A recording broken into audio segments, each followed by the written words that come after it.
Nous voici à l'intérieur de Easy Peasy. Je vais te montrer comment créer un prompt rapidement, sans te compliquer, et comment cet outil te fait économiser beaucoup de stress lorsque tu crées des vidéos avec l'intelligence artificielle. D'abord, tu entres ton nom d'utilisateur et ton mot de passe et tu arrives à ce menu principal. Nous allons entrer dans le Prompt Lab où toute la magie opère. Une fois que tu entres, la première chose que tu vas voir est ce bloc initial. Ici, tu écris la scène que tu veux créer. Plus bas, tu peux ajouter un dialogue si ta vidéo nécessite une narration ou un audio.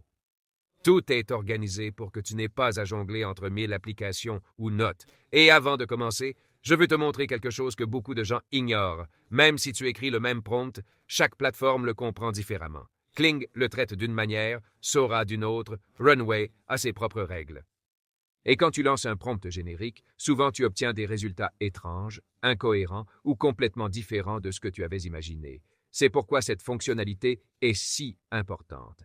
Ici, tu sélectionnes la plateforme et Easy Peasy restructure ton prompt automatiquement pour que cette plateforme le comprenne mieux. Cela ne change pas ton idée, cela organise simplement l'information de la bonne manière. Cela fait une énorme différence lorsque tu génères. Et en plus de cela, Easy Peasy te fait aussi économiser de l'argent, car en ce moment, il y a des PDF de prompt pour 50 ou 100 $ et des cours de 200 ou 300 $ juste pour apprendre à écrire des prompts. Tu les achètes, tu les regardes une fois et tu n'y reviens jamais. Ils finissent perdus dans tes notes, dans un vieux dossier où tu les oublies simplement. Ça m'est arrivé. Et la réalité est que rien de tout cela n'est avec toi au moment réel de créer. Easy Peasy. Ici, tu as un laboratoire complet de cinématographie, mouvement, caméra, style, narration, tout en un seul endroit, toujours accessible, toujours organisé. Tu n'es pas en train de mémoriser des listes, tu es en train de créer vraiment.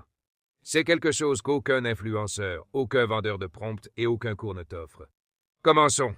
Je vais écrire quelque chose de simple. Il y a un dentiste travaillant sur son patient. Et c'est ici que beaucoup de gens s'arrêtent. Tu peux avoir l'idée, mais tu n'as pas en tête tous les détails techniques, angle de caméra, type d'objectif, éclairage, mouvement. Ce sont beaucoup de choses, et on ne se souvient pas toujours de tout cela. C'est pourquoi la bibliothèque existe. Tu cliques ici en haut et tu as accès à un tas de catégories prêtes à l'emploi. Caméra, mouvement, structure de l'histoire, genre, époque, lieu, ambiance. Tout est organisé pour que tu n'aies pas à inventer ni à chercher des références éparses. Par exemple, j'entre dans Caméra. Voici une énorme liste de caméras réelles qui influencent l'apparence de la vidéo finale. Tu en sélectionnes une et elle s'ajoute automatiquement à l'invite. Choisissons un caméscope VHS pour un look rétro. Ensuite, je vais à Mouvement, qui est l'un de mes préférés. Et ici, tu définis comment la caméra se déplace, si c'est Steadicam, à main levée, travelling, zoom avant, peu importe. Ce sont des choses auxquelles on ne pense normalement pas ou que tu as apprises un jour et oubliées le lendemain. Ici, ils sont toujours là. Il y a aussi la catégorie des réalisateurs qui te permet de faire ta vidéo dans le style visuel de certains cinéastes. Et si tu sélectionnes quelque chose qui pourrait activer des restrictions, tu utilises Stealth pour qu'Easy Peasy le réécrive de manière sécurisée sans mentionner de nom. Cela maintient le style sans enfreindre les règles. Mélangeons un peu. Nous avons le prompt du dentiste.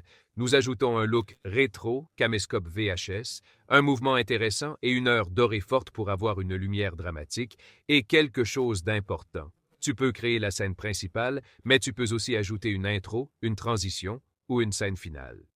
Voici ces boutons au cas où tu voudrais créer une narration complète. Aujourd'hui, nous allons avec une scène simple pour rester direct. Maintenant, je sélectionne la plateforme. Nous allons le mettre pour Sora. Je lui donne 15 secondes. Format paysage. Tout est prêt. Et voici la partie qui rend Easy Peasy facile. J'appuie sur Générer. Maintenant, l'application prend ce que nous avons écrit et l'optimise de manière professionnelle, technique, organisée, comme le ferait un créateur maîtrisant la cinématographie, la caméra, le mouvement, l'éclairage, la narration, mais sans que tu aies besoin de savoir tout cela. Cela accélère le processus de manière brutale. Au lieu de perdre des minutes ou des heures à écrire et réécrire des invites, en quelques secondes, vous avez quelque chose de propre, clair et prêt à coller sur votre plateforme. Voici le résultat final. Nous cliquons sur Copier, nous mettons les 15 secondes, paysage et c'est tout. Prompt complet, détaillé, optimisé et prêt à générer. Just a little wider, please. Almost done. There we go. All done. Rinse, please. Thank you, doctor. My pleasure. See you in 6 months.